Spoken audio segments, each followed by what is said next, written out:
Paddington and the Marmalade Maze by Michael Bond.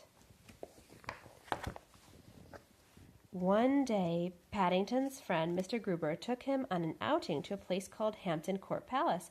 "I think you'll enjoy it, Mr. Brown," he said as they drew near. "It's very old and has over 1,000 rooms. Lots of kings and queens have lived there." Paddington always enjoyed his outings with Mr. Gruber, and he couldn't wait to see inside the palace. As they made their way through an arch, Mr. Gruber pointed to a large clock. "That's a very special clock," he said. "It not only shows the time, it tells you what month it is."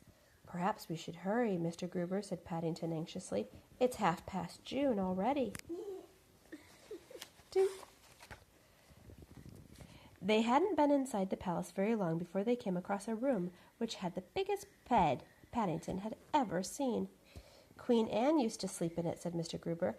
"I expect they put the rope round it to stop her falling out when she had visitors," said Paddington, looking at all the people.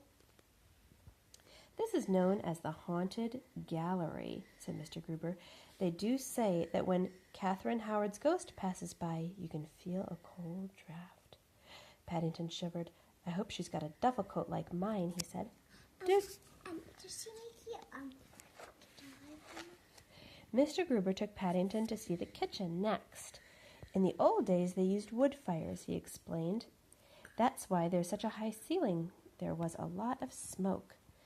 "I was hoping they might have left some royal buns behind," said Paddington, licking his lips. "Talking of buns," said Mr. Gruber, "I think it's time we had our lunch." He led the way outside, and they sat down together on the edge of a pond. As Paddington opened his suitcase, he accidentally dropped one of his sandwiches into the water. It was soon alive with goldfish. "They must like marmalade," said Mr. Gruber. "I wonder if that's how they got their name." When they had finished their sandwiches, Mr. Gruber took Paddington to see the Great Vine. It's very famous. Every year they pick over 500 bunches of grapes. Imagine that, Mr. Brown.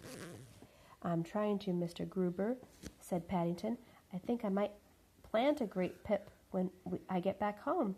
Mr. Gruber chuckled. "I'm afraid you'll have to wait. You'll have a long wait, Mr. Brown," he said. "That vine is over 200 years old."